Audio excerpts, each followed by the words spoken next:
As many of you guys know, I have just recently returned from Shambhala. Am I in the middle? All right, we are here. Obviously, still at Shambhala. I don't know why I have to keep introducing it that way. Don't feel like doing this at all right now, but This is something that I just really wanted to record while it was still fresh. It's not every day.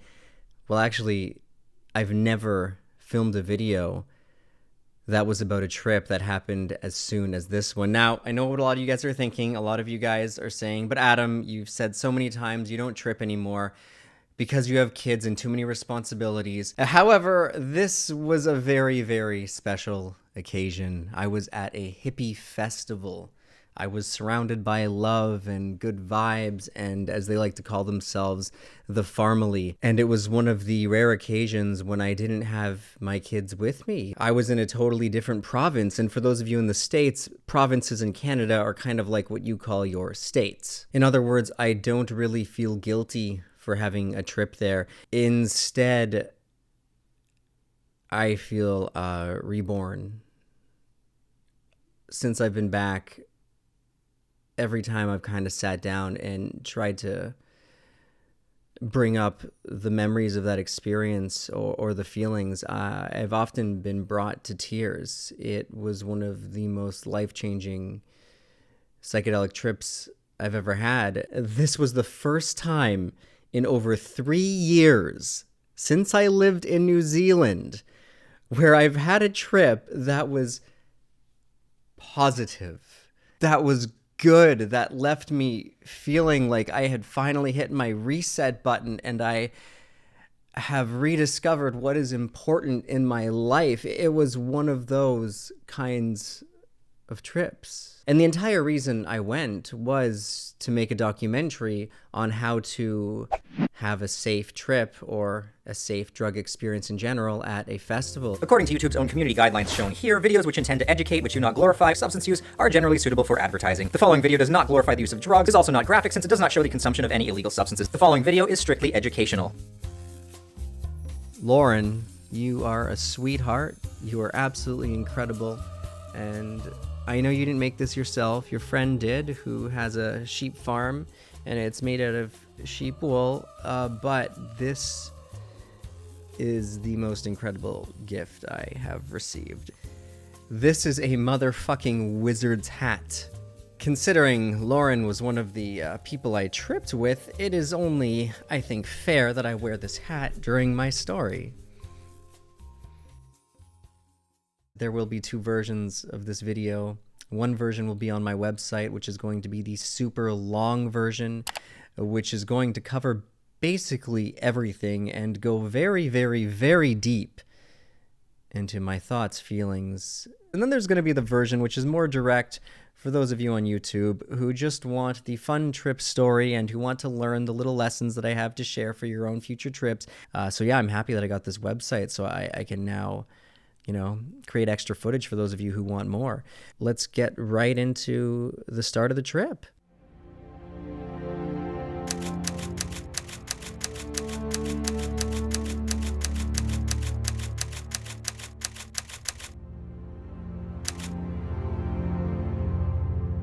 I often get asked this question, Adam, how do you return to tripping after you've had nightmare trips? And I haven't really been able to answer it because I haven't really had a just genuinely positive trip until now. I mean, I do have my whole facing my fear of dimethyltryptamine video. It wasn't really anything too enjoyable. That was all about just feeling the fear and letting it run its course through me. This experience was different. This was a system reboot. So basically what ended up happening was on the very last night, I had to make a decision. Either I had a trip with the entire group, or I went out and got some footage of the nighttime. I filmed some sets and I completed the video. Well, I reluctantly decided to go the route of the lysergic, and I don't regret it. I took it as an opportunity to learn from every single bad trip I had ever had and use all of them, even the good ones, basically use every trip I had ever had as guidelines to direct this experience in the most positive potential direction. So I went in my tent and I sat down. I did some deep breathing, got myself in, a slightly meditative state, and I just brought to light everything that would have made me nervous in previous experiences. For example, if I was around my partner, I would get scared every time she would leave my sight, because in that state, I get very protective of those I love, and I need to make sure that they're always okay. She agreed not to leave my sight. We would always stay together, so that was number one. Number two was quelling anything that could possibly cause a spike in anxiety. I made sure to wear pants with zippered pockets, because I've lost things out of my pockets from rolling around and laying down when tripping, and then had anxiety or freaked out because I couldn't find it. I get anxious if, say, I lost my keys, if I didn't know where the trip killers were, which we had, which was the next thing. Making sure we had trip killers so we could feel confident that if things did take a dark spin, there was a way out. Trip killers are benzodiazepines, and they are absolutely necessary to carry on hand as your escape rope from this dungeon that might turn into hell if you don't go in there with enough potions. I made sure to have music to help guide me through the come up and keep me in a relaxed state, and headphones so that I could overpower the loud bass and thumping festival music that was going on not too far away in the background. I made sure that I was in a positive environment, and even though the festival is a very hectic and chaotic space, I had just finished interviewing all of the safety people. I had just finished interviewing the head of security, so I was aware of the biggest threats that were there, and I was aware of just how fast their response time was, which helped me feel calm in case something bad happened. I had just finished interviewing the medical team. I had known all about the history of what goes wrong and the biggest dangers there. I had finished interviewing the woman who worked at the women's only area, or sorry, anyone who identifies as female can go there as a safe space, because what I did learn was the biggest threat in these festivals isn't drug overdoses, it's sexual predators. I was quite shocked to hear this. So I knew that that was the threat to look out for, and I had also finished interviewing and experiencing the drug safety tent. Even though I was in a very chaotic environment, I felt wrapped in a warm blanket of love and care. I mean, minus those goddamn sexual predators which lurk around the corner sometimes. Besides those mother bitches, I felt calm and safe, and I knew that the people I was with, my immediate group, well, I knew that we were all on the same page, and I felt comfortable being free and being myself around them. Most of all, I felt ready. I wasn't forcing myself to trip to prove that it could still be fun, or to prove that my ego was strong enough to let go of itself, and I had purpose, which is huge. I didn't do it just because I wanted to see some pretty colors. I took the acid because I've been struggling lately. You guys all know this. It's been a battle with YouTube, with the channel, with money. I have been caring way too much about money. If you follow me on Instagram, you've seen my posts where I talk about, look at this crazy expensive computer I bought, where I talk about, oh no, our Patreon isn't growing enough to cover my employee. And I also wanted to reassess what I was doing with this channel. I mean, I'm in a very different headspace now than when I started it. I needed a wake-up call, and I needed to realize what my purpose, not just with psych substance, was, but what my purpose in life was. I do understand that I was asking some big questions here, but you know what? I think it's better to ask more questions than less. Especially when that does give your experience the direction that you need. It gives you something to focus on. I also just really wanted to be reacquainted with me, with my genuine self. Doing YouTube can change you. it can give you an ego that you never had before. So we were all sitting around our tent. We all took our tab. I let it dissolve under my tongue.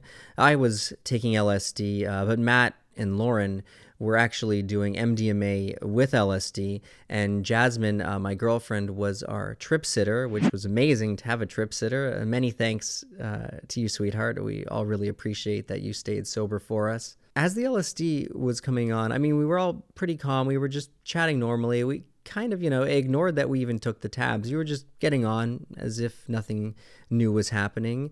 This is when I made sure that everything was in order, where I knew where the trip killers were. I actually put a few in my pocket. I put some in the tent. I had some in the car. I scattered them around a lot of different areas just in case someone needed them and they couldn't find them. As I started feeling the LSD come on, it wasn't even an uncomfortable feeling. It felt rather familiar. I first noticed my thoughts intensified. It seemed like whatever I focused on became, I want to say more vibrant, but that's visual. But it was visual. It's like I could see my thoughts more clearly, and my senses all became heightened. Like I was on some kind of a super drug that was designed to really make me feel. That's when I grabbed my headphones and I decided that I was going to allow the magical sounds of Spangle to guide me through the come up, which can often be the most hectic. It really just brought me back to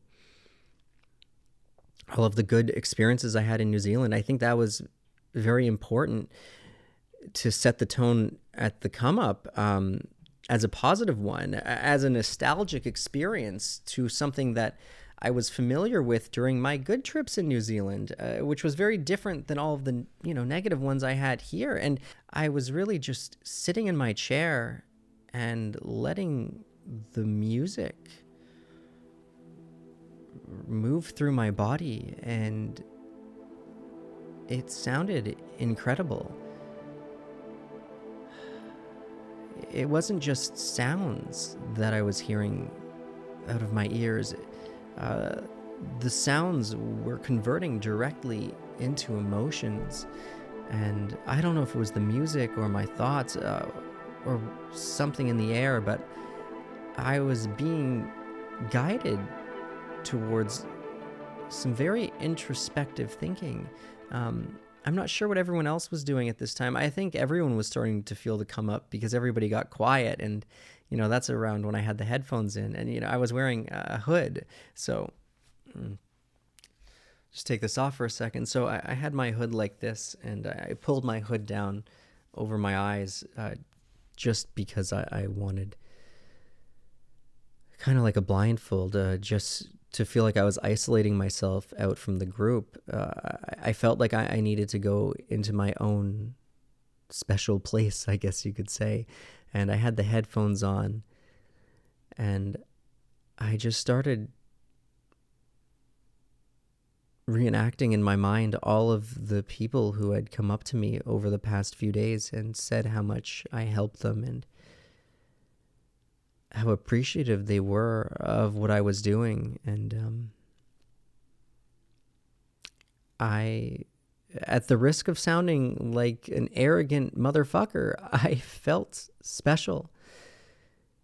And it's a feeling that I haven't felt in a long time. Having a Satori experience can have positives and negatives. One of the negatives is you realize that you're not special. But it can really go one of two ways, because you realize that either everyone is special or no one is. I seem to be drawn to the darkness. And for the longest time, I've been actively pursuing the agenda that, we're all just cosmic slime. That this might have all been a mistake, or it just happened by accident, and we as humans are a disgusting race, judging by how we treat each other. And I felt like not much special at all was going on here. Just a bunch of selfish assholes not caring about anybody but themselves. but largely due to all of the warmth and the love that I was feeling just emanating from everybody who had approached me. And, I was giving them all hugs because it felt good. I sat there with my hood on, with the spango playing, and my eyes started to fill with water, and I just was crying. Nobody, if anyone's watching this, you probably didn't know I was crying, but I was sitting there smiling and crying because I was feeling very in tune with myself, and I felt like I had a special purpose, and people were recognizing it, and I was helping them. The visual stimuli was getting a little overwhelming, and I wanted to really go deeper into my own mind and just let the experience take me. I didn't want to guide the trip at all with my ego. I wanted to let that rocket ship take me where it wanted to go. So at this point, I went into the tent, and Jasmine came into the tent with me. I laid down, I got under the covers. I still had Spangle playing, but I wasn't really paying any attention to the music during this period. I was mainly feeling like I couldn't breathe. Now, in the past, when this would happen, I would start panicking. I'd often get frightened that if I didn't remind myself to breathe, I wouldn't. This is the beginning of the infamous ego death. For me, it starts with feeling like I can't breathe. It's almost like you become overly aware of the action of breathing. I wasn't really focusing on memories or who I was. I just remembered what I had learned in the past, especially from my facing my fear of DMT, which I have a video on that you can see on my website. I haven't posted the YouTube one yet. I will soon, for those of you who just want to see the YouTube version. But anyway, and I remember the key was to focus on your breathing. That was it. When the panic starts to take hold, when things start to get frightening, don't give in to the terror. Breathe in, breathe out, and repeat. Only I decided that I wasn't even going to do that. This is called letting go. So I'm experiencing the loss of my sense of self in the fact that I'm forgetting how to breathe. But instead of trying to consciously remind myself how to breathe or counting my breaths, I just decided to stop. I lay there and I didn't try to take a breath. I just lay there motionless, not breathing, and I decided to fully surrender to the experience. And that's just what happened. I surrendered. And what happened next was beautiful. And it only occurs when you surrender, because that is the key.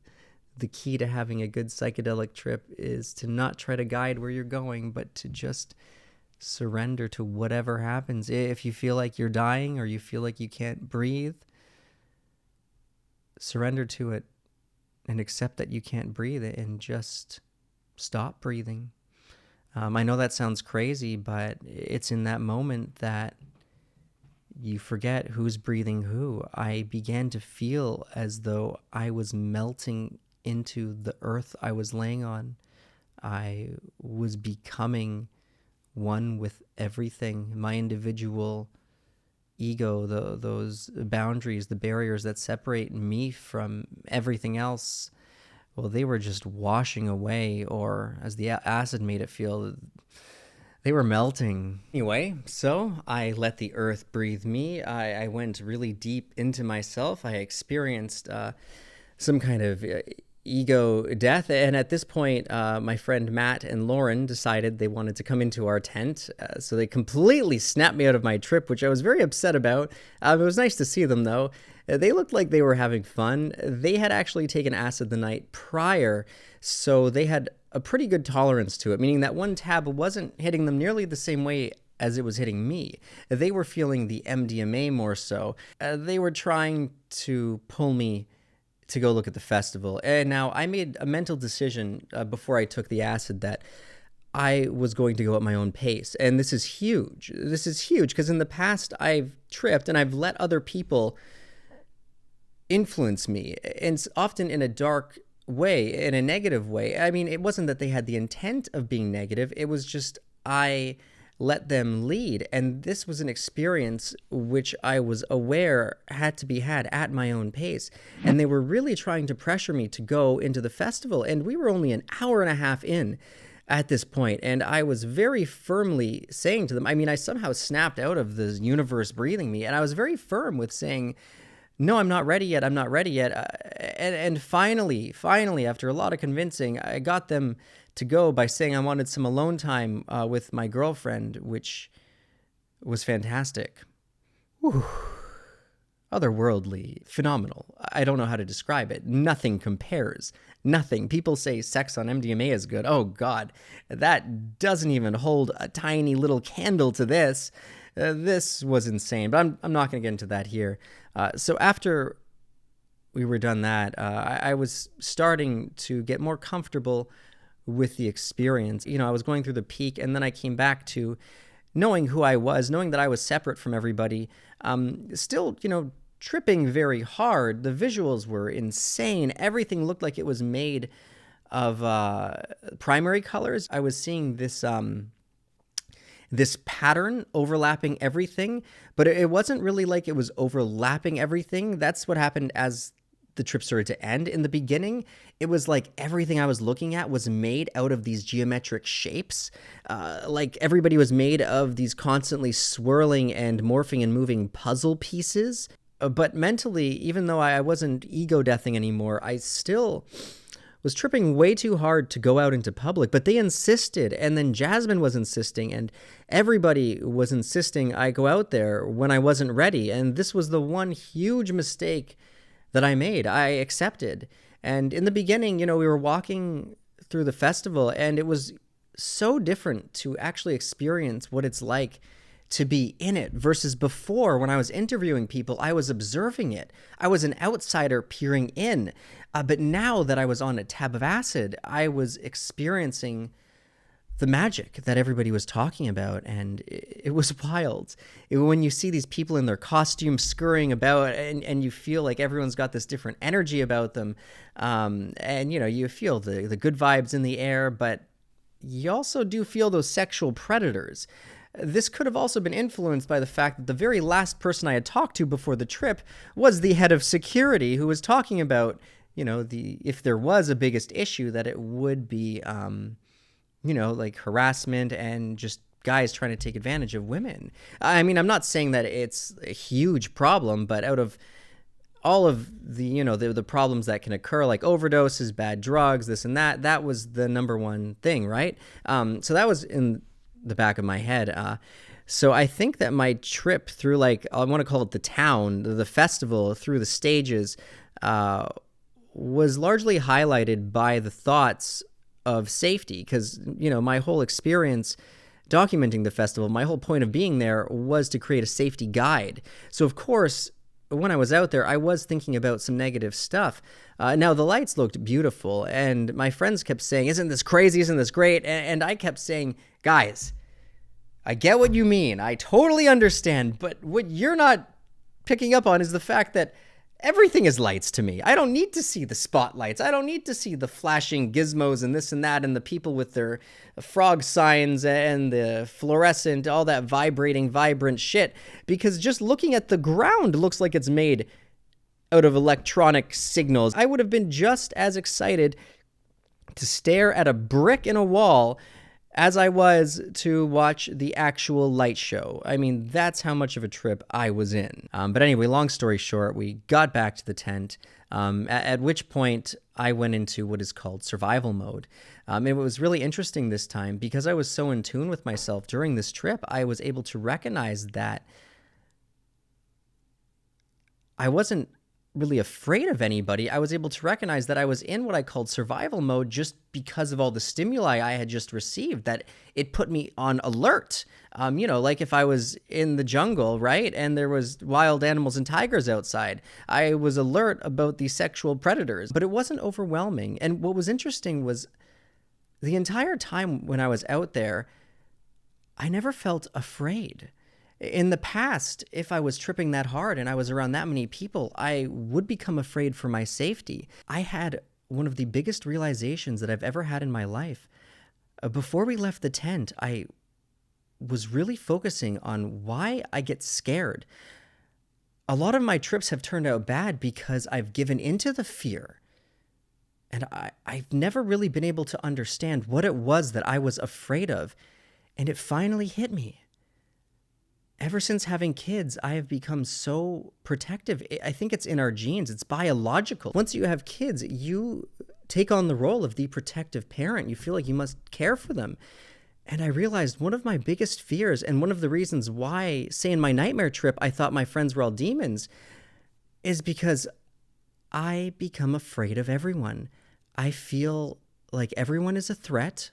It's a paranoid, schizophrenic type feeling where everyone's against me, and I feel like I must defend myself against every single person that's around, or I need to be sure that I can defend myself. And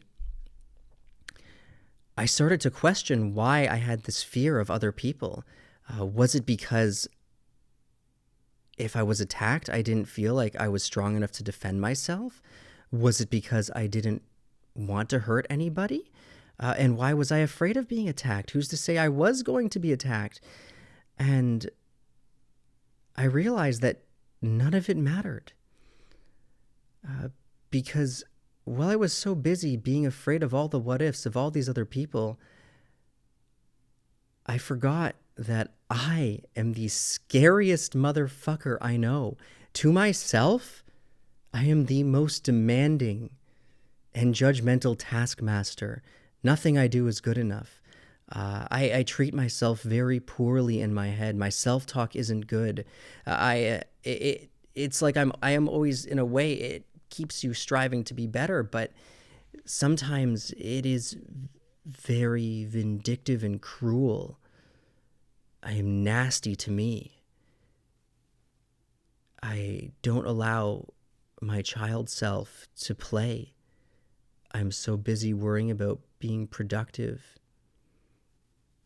and advancing that I'm very mean to myself. And I realized in that moment when I was laying in that tent that I've never met anyone in my entire life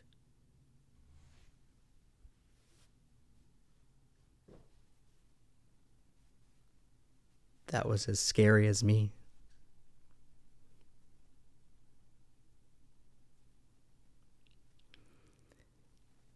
In that moment, all of my fear around what someone else could do to me, or my fear of not being able to protect, say, Jasmine, or those who I love while I was in an altered state, because, in that state, you fear that since you're not with it, if something bad happens, you can't be there. That's a fear I've had. I realized that those thoughts were stupid, and they faded away. I stopped being scared. I finally started to trust in me. So anyway, eventually we did make it back to the tent. At this point, I realized that, I had a really good trip. Everything was good. We were taking the flight home the next day. I was ready just to go to bed. But anyway, if you enjoyed this video, as always, hit that thumbs up button, leave this video a like. If you support what I'm doing on YouTube, check out our Patreon page. I have some insane stuff in the works as my animator starts in September. And we definitely need your support to, make sure that Mike eats. Yeah, so check out Patreon to make sure we can feed Mike and he's not homeless. Anyway, till next time, take care, guys. I really hope you were able to get something out of this story. For those of you who are struggling with bad experiences from the past and you're wondering how to get over them and how to finally have a good trip again, hopefully this video was able to give you some insight. I'm going to write a guide on the website, actually, just to clarify and make it more structured as to what the steps are. But anyway, before I ramble on forever, as I usually do, take care, guys. Huge shout out to everyone from the festival. You guys were all incredible. Thank you for all these beautiful gifts, like this awesome necklace and this heart thing and this thing. Thanks, guys. See you guys later.